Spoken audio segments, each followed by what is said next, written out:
I mean, do you like that's how I depict blood and gore? This is blood and guts. Hey everybody, welcome back to our channel. We are The Movie Couple. I'm Wendy. I'm Dustin. And this is our review for Dunkirk. Dunkirk is directed by Christopher Nolan and recounts the events of the evacuation of Dunkirk during World War II. So I've got to be honest, when I saw the trailer for Dunkirk, I was like, okay, war movie, Christopher Nolan, so this is on the right track, but I am not its target audience. No, neither am I on this one. I'm usually not the type, and I understand war movies and what they're for and the story they're telling, but I'm not like skipping to the movie theater like, yeah, war movie, we're gonna go watch people die and horrible things happen. Let's see some historical accuracy going on where people are dying. Yes, so while I go watch them and I appreciate them, it's not usually like on my anticipated list. So when I saw the trailer, I was like, I don't know. I wasn't really too excited for it, and then you had that one extra. Oh my god! That one shot. We won't tell them whether or not it is in the movie or not. Okay. And keep that. You a have surprise. to find out yourself. See whether or not they actually took out the scene. Because I think when the memes came out, somebody, I don't know if it was like marketing or maybe the director was like, either they won't use it in the movie or like, oh, he's reacting to like a specific thing. So we won't tell you guys anything about that. You'll have to go and see the movie for yourself if you're interested. But I mean, I was a little bit more intrigued once I heard some of my colleagues have seen it, and they said that cinematically, because it's shot in IMAX, that it's gorgeous and you should go and experience it in theater. So I was like, well, okay, that's something to look forward to. And that was pretty much one of my anticipations. Seeing how I'm not very much a war movie guy, I was going, okay, it's Christopher Nolan, it's IMAX, it's probably going to be directed insanely well, and it's going to look beautiful. Yes. So, that being said, why don't we go into some of the things that we really liked about this movie? Well, I would say the cinematography is the best part of the movie. I don't even see this as a movie. I see this as a cinematic experience. Yeah, it really is. This is very much a director's movie. The angles that they use, the shots that they get, the emotions that they get from the actors and the way that they're shot really does put you in kind of that situation. Yeah. So, and it's not, when you go into it, it's not really like your typical action war movie. Right. It's not like Saving Private Ryan at all. And it's very, I think he tries to, even though it is shot beautifully, it is also a very real experience. Definitely, like you just said, like it puts you, you know, really right there with the soldiers, and you felt what they were feeling that day, especially with the sound. You in the theater with the surround sound, it puts you there. So every bomb, every bullet that flies by, you hear it, and you're like, oh man, I what I would give to like get away from that scenario right there and then. And I just continued. I didn't really specifically connect with anybody in particular except for maybe Tom Hardy's character. Yeah, and honestly, to tell you the truth, I don't think I could tell you a single character's name.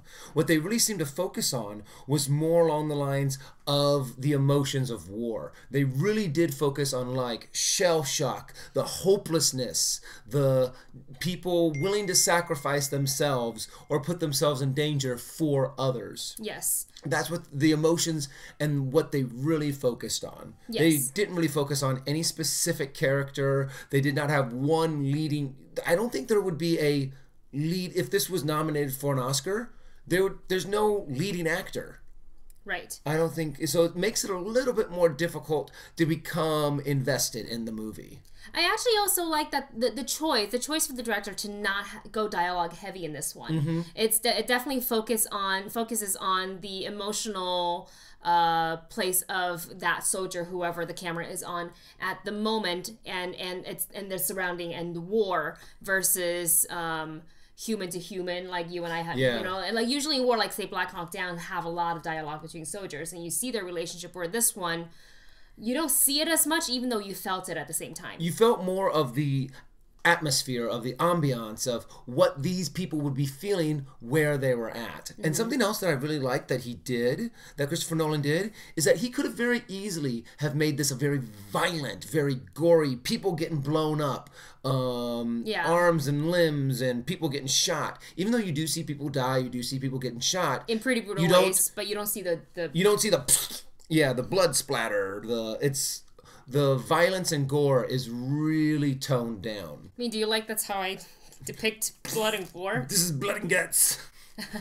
So, but I personally really like that because I don't think you need that in order to tell a good story and to have what Christopher Nolan was going for. Yeah, this is definitely a Nolan movie. And finally, the last thing I really enjoyed, and I kind of already said it, Tom Hardy was my favorite. If I had to pick a character, was my favorite. I felt like he was, for me, the MVP of the movie, and he was really the only one that I was that I had any sort of connection to, that I cared about whether or not he survived in the movie. I also, though, want to get into some of the things that I didn't like about the movie. Okay.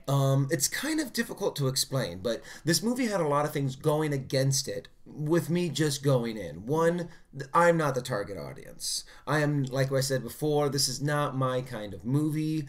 And also, coming out of the movie, I know you're not going to be like, all right, let's go out and have dinner and have an awesome time and party with some friends. Yeah. No, you come out of this movie feeling kind of heavy. And you kind of know that going into the movie. You know, what the whole plot point is. And it kind of drags for me. Yeah. The first 2 acts is just this setup, getting the emotions in there, telling you what's going on, making you set up the story. Yeah. And it wasn't until that 3rd act. Wendy seemed to really like the 3rd act, but that was my favorite. Yeah. I was still kind of like, Yeah. It felt, I mean, it was less than 2 hours long. But I was coming out of that movie, and I was really expecting it to have been over 2 hours. Yeah, and it wasn't. It was just under, because... Well under. Yeah, because I think it's only like an hour 45 or something like that. It's actually a pretty short movie. Yeah, that's honestly my biggest complaint, is that, yes, it's shot beautifully, and the way they told the story from various characters' POV, and how it kind of all evolves around this one specific event, so you kind of see certain things happen, and it's a cool way, you know, to tell a story, but the setup and all that, it took quite a while, and I really find the movie losing steam for me and up until the 3rd act. Well, with our pluses and minuses, the things that we liked and we didn't like, let's give you our score. I'm going to give Dunkirk around a 7. Because I kind of came out of the movie, I can appreciate the visuals, I can appreciate how much of a good director you have to be in order to embody this emotion and this feeling that all of these people were going through. However, it just didn't quite fit with what I like to go see in the movies. It didn't quite, hit me the way I personally would have liked this kind of a movie to hit me. Yeah, and like I said earlier, this is definitely a cinematic experience. It's devastatingly beautiful. I really appreciate what Nolan has done here, and I feel like that 3rd act for me really saved the movie with how it wrapped everything up. But the lack of dialogue, I don't know, maybe that affected it for me, and that's why I didn't connect with some of the characters, but I understand at the same time why he chose to do it. And again, this is not like an uppity movie. This is a war movie, and if you know the events of the war of Dunkirk, so you kind of know what you're getting. So I knew that I would come out kind of feeling a little depressed almost, and I felt like for the 3rd act I also held my breath. And afterwards I was like, ooh, I feel like there's like something's been lifted off my chest, or something's been pushing me down the whole movie. So I would say this movie is a 7 out of 10 also for me. And if you are going to see it, if you're interested in it, see it in IMAX, or you're going to miss out.